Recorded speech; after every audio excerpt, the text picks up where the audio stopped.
What's your take on all this stuff facing comedians today, cancel culture, and the censorship going on with comedians? Well, the cancel culture and political correctness has killed comedy. This is the result of the extreme left and PC crap and people worrying so much about offending other people. Mm-hmm. You have to now agree with everything everybody says, and you have to agree with everything everybody does, or you're considered politically incorrect, and now you have to go. I have noticed that most of the guests are mostly white males of 22 episodes. Yeah, that let's get into that. No, but you take a look over here, Peter. What do you see? A lot of whiteys. What's going on here? What's on, everyone? Jeremy here from The Quartering. Happy Monday to you. If you're watching on the day I put this video out, I've got an absolutely packed schedule today. 5 standalone videos as well as our 5:30 Eastern weekday live stream. I hope to see you there. Jerry Seinfeld just went absolutely nuclear on a woke reporter, and the mainstream media is having a meltdown because, of course, he was totally right. It echoes something that Steve Harvey recently said as well about how wokeness has destroyed comedy, and quite frankly, they're right. I used to actually enjoy late night TV. I actually used to enjoy SNL. I used to actually enjoy a lot of stand-up comedy, but for a long time here, now it's getting better. It's basically been, haha, white guys, am I right? Or haha, Trump, am I right? That's it. 100,000 variations of the same joke over and over and over and over and over and over and over and over and over and over and over and over and over and over and over and over and over and over again. That's right. And over again. And it's ruined sitcom comedies. It breaks immersion when they're we're watching. It's like, white guys, am I right? Like, everything sucks because of wokeness. And Jerry Seinfeld did an interview with, of course, the woke media, the New Yorker, and absolutely eviscerates the extreme left or the far left for making comedy PC. Comic Jerry Seinfeld is calling it like he sees it. Political correctness has been a detriment to comedy. By the way, if you enjoyed my videos, all I ever ask you to leave a like on it. And if you haven't yet, please do subscribe. It helps immensely. And this goes for all creators. It's really hard to reach people out there. It's hard to get found in the search algorithms, so subscriptions really, really do help. And they're free. The Seinfeld star unleashed on the extreme left, suggesting that while people still crave comedic relief, they can't find it on TV. Nothing really affects comedy. People always need it. They need it so badly that they don't get it. And they don't get it, he said on a recent episode of the New Yorker's Radio Hour. It used to be that you go home at the end of the day, like most people do. Oh, Cheers is on. Oh, MASH is on. Oh, the Mary Tyler Moore Show is on. Oh, All in the Family's on. You just expected there to be some funny stuff that you could watch on TV. And that was kind of, as I was growing up, Married with Children, early episodes of The Simpsons, Fresh Prince of Bel-Air, even. There's always something, King of Queens, Friends, Seinfeld. There's always something on, but it's been a really, really long time since that's been the case. Well, guess what? Where is it? That's a result of the extreme left and PC crap and people worrying about offending other people too much. Now they're going to see stand-up comics because they're not policed by anyone. The audience polices us. We know when we're off track. We know instantly, and we adjust to it instantly, Seinfeld said. But when you write a script and it goes into 4 or 5 different hands, committees, and groups, here's our thought about this joke. Well, that's the end of comedy. 1,000% right.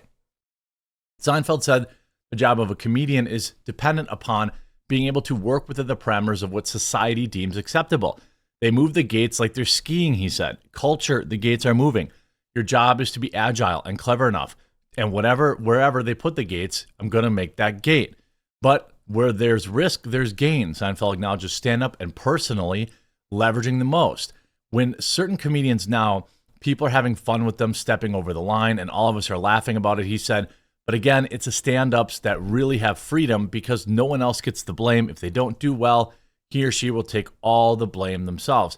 This actually mimics, it seems like we have this call with Steve Harvey from Alec Lace that I'll show you. What's your take on all this stuff facing comedians today, cancel culture, and the censorship going on with comedians? Well, the cancel culture and political correctness has killed comedy. It's killed it. Comedy used to be a therapeutic place to go, man. It used to be a place where people could go and laugh at the absurd. They could go and laugh at themselves. They could go laugh at the different takes that comedians had on different subjects. Well, now we live in a society where you have to now agree with everything everybody says, and you have to agree with everything everybody does, or you're considered politically incorrect, and now you have to go. Well, I'm not that guy. I'm sorry, man. Listen to me. If you choose a certain lifestyle that's not like mine, I'm absolutely cool with that. But when you ask me about it, I have the right to tell you my angle on it. And if I don't agree with it, man, why I got to be the one in the wrong? Why you? He's right. So basically he's saying I think what he's directly referencing there is LGBTQ couples or something like that, or I don't know exactly, but it's probably some woke crap. And he's saying like, yo, I get to make jokes about what I want to make jokes about. But I don't know if Steve Harvey's still out there really pushing the envelope or not. I mean, I know he's got a pretty cushy gig hosting Family Feud and things of that nature. You got to take my show from me. Look, if you want to do or be whatever you want to do or be, Steve Harvey's cool with everybody choosing the lifestyle you want. Yeah, he's talking about. Don't come to me and ask me my opinion of the lifestyle. And then when I tell you I don't agree with it for me, now there's something wrong with me. He's talking about. And I think we've done LGBTQ this stuff, to everybody sure. now, not just comedians. I don't have to agree with your lifestyle, man. If that's what you want to do, cool. But why do I have to agree with it? And if I don't, I'm canceled. I'm in trouble. You take my show, take my career. No, man.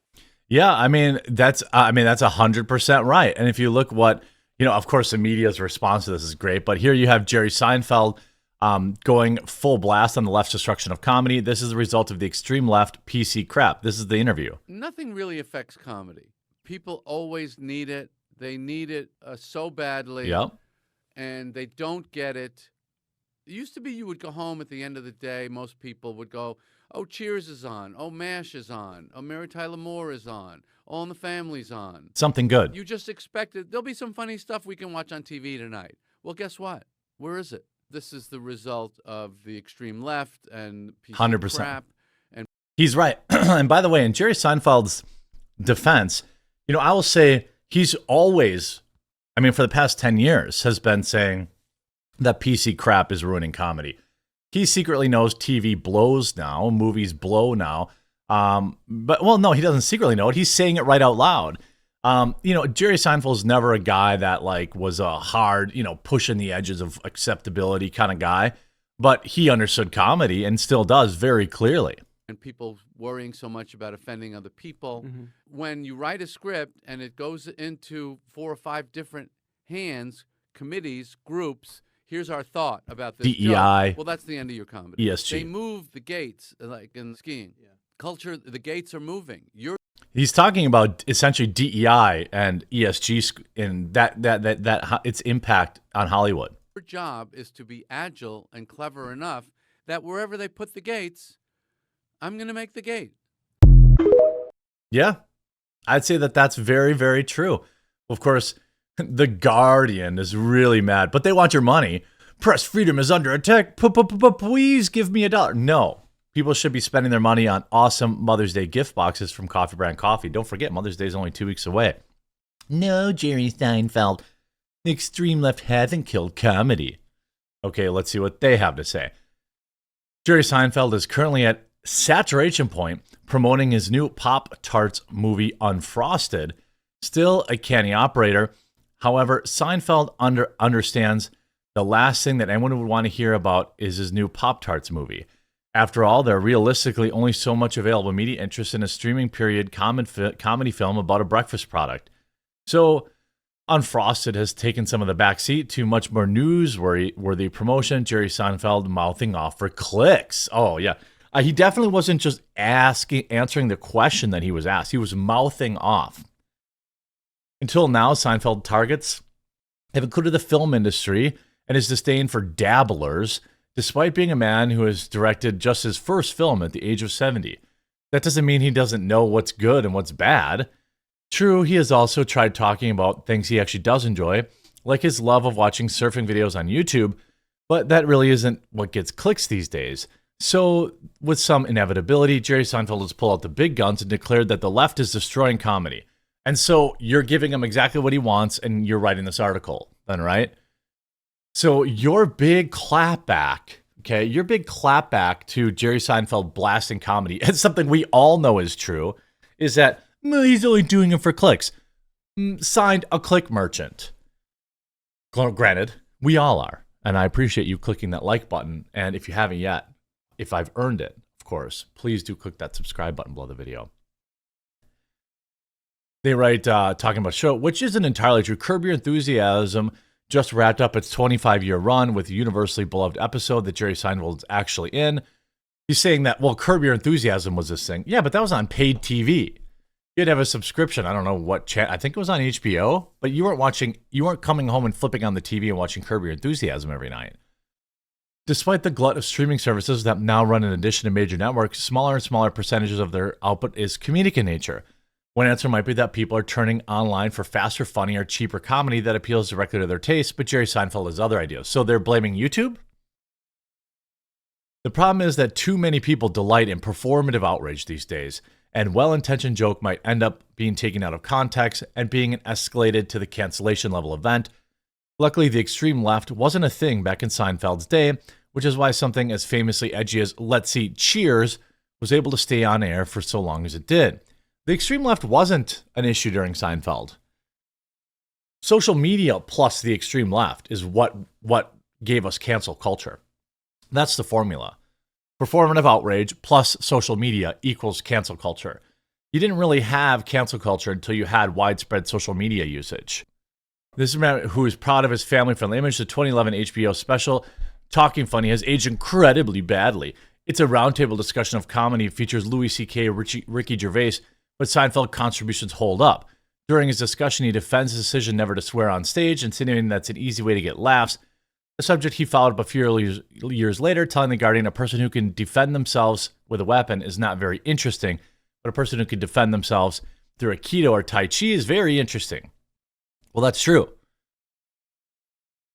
And then, of course, they bring up Michael Richards. So they go all the way back and try to say, oh, it's because his friend Michael Richards once said the N-word, which basically he was the first widespread example of cancel culture. No, sorry, Guardian. Jerry Seinfeld and Steve Harvey are 100% correct. I hope you enjoyed this video. If you did, make sure to leave a like on it, and we'll talk to you again real soon.